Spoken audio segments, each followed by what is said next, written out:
Contrary to popular belief, the decapod commonly referred to as Tamatoa hasn't always been an organism that is a pleasure to gaze at, for I was once an organism that was a displeasure to gaze at.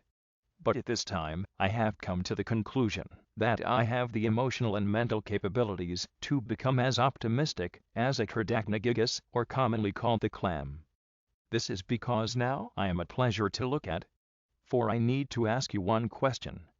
Did your second highest elder state that you should perform the act of using your auditory tract to analyze the data of the central blood distributor and main organ of the cardiac system? Or to augment your physical state to become what you show on the outer layer of our skin? I will only require 3 vocabulary ways of speaking to dissect her argument. Your second highest elder has deceived you in this matter. I would rather be in the state in which my body emits light as an effect of the sun's UV rays reflecting off of my shell at an intensity that is more than average emittance at this time, similar to an object that has obtained a high amount of value due to its rarity, that is located on a vessel once sailed by European and Puerto Rican sailors, that is now located at the deepest altitude of the large body of salt water that scientists commonly refer to as the ocean, which houses many different kinds of sea life. Wash the floor of the vessel with great force to acquire a state of cleanliness that is akin to an object with a great amount of light emittance. The crustacean that identifies as Tamatoa, voiced by Jermaine Clement, in the animated fantasy adventure feature film directed by John Musker and Ron Clements called Moana, will soon be bouncing light off of my physical body, as if to resemble the respiratory tract of a middle-aged female Homo sapiens. I request that you allow me to take a single second of the resource known as time, which has been fabricated by humans, making it false and not able to exist, to rest myself. Do you understand that the common general group of life forms referred to as fish are not intelligent, as they are attracted to anything that emits light? This is a basic fact. Now, they change their location to become relative to my location, because I am the object that emits the most light in the general area. I state that I enjoy feeding on the general group of sea life known as fish, because they are my primary source of nutrition, and that I eat them at a time between 5 p.m. and 9 p.m. Because my species is known too as the decapod, and that I am part of a bottom-dwelling group of organisms which normally does not have the chance to provide income, it is a common fact that I enjoy nutrients that are free of charge. Now that I have observed you for an extensive amount of time, my ocular modules have analyzed you, sending signals to my cerebrum. These signals have notified me that you resemble the common group of sea life known as fish, which are my primary source of nutrients. May I alert you? Greetings, crustacean confection. I have returned from my relatively short hiatus. Please divert your attention to me, for it is my time slot in this film. My respiratory system intakes high amounts of oxygen to show that I am startled. My cerebrum sends signals to my respiratory and muscular systems, making my muscles retract and causing my respiratory systems to intake small amounts of oxygen and exhaling the resulting carbon dioxide out of my body to show that I am humored by your stupidity. The time relative to the sun is specific to Maui, Pacific demigod of the wind and sea. At this time, I communicate with the art on my chest that it is time to transform myself into an enlarged Bueto jamacensis, or commonly referred to as a bird of prey known as the hawk. I exclaim in victory. A problem has occurred, as I am not an enlarged Bueto jamacensis, but instead a miniature scarlet-colored Pygocentris nateri, or commonly referred to as the river piranha. I exclaim in victory. A problem has occurred. I have yet to transform into an enlarged Bueto jamacensis.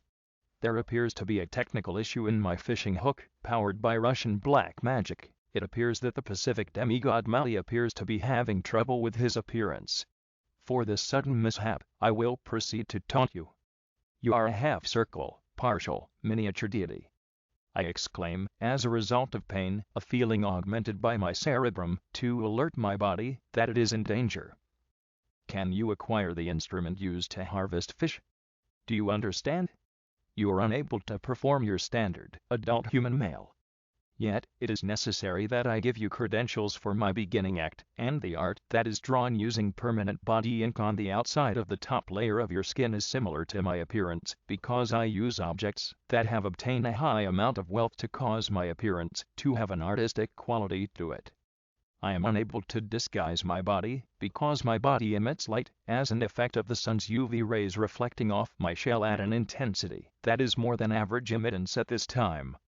Please observe as my body emits light as an effect of the sun's UV rays reflecting off of my shell similarly to a precious stone consisting of a clear and typically colorless crystalline form of pure carbon, the hardest naturally occurring substance known as a diamond in an area that is rough, rigid, and uncomfortable. I flaunt my physical appearance that could be attractive to some. My physical appearance emits light as an effect of the sun's UV rays reflecting off of my shell.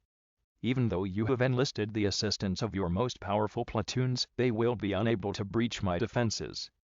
O Pacific demigod Maui, you shall attempt, but can the average man conclude that a half-god half-man could defeat a decapod? I must advise you research this term on any advisable search engine. Then the Pacific demigod, who identifies himself as Maui, will perish a second time, and then a third. Now it is the correct time for me to dissect your broken cardiac system. This is yet another metaphor for depression, a mental disorder that affects human emotions, making them feel as if they were in a state of sadness. You are a long distance from your elders that have decided to abandon you, and you have been attempting to find compassion among Homo sapiens. This is a foolish act, for it is not real compassion in my personal opinion. You may attempt to fool organisms into thinking that you are a threat to their survival, but your external protection cannot withstand repeated blows before being broken by force. Maui, it is now time to leave this general vicinity via transportation of being kicked in the gluteus maximus. This act will preserve what little decency you have left at the cost of your personal image. Have you ever seen an organism emitting light that is above the norm for this given situation, because what I just described is myself? Please allow yourself to review my greatness, as it could well likely be the last thing your cerebrum could process before you're inevitably killed. My body emits light via light refracting off my physical body. I will perform the act of consumption on you, crushing you with the force of my jaw muscles, and inevitably burning you to death with my stomach acid. I will then absorb your nutrients, using them to nurture my growth. Because you now know I will perform this act, I suggest you give me your final words of mercy. You will never refract light off of your physical body at such an intensity as I. You foolishly request to refract light off of your physical body at such an intensity as I.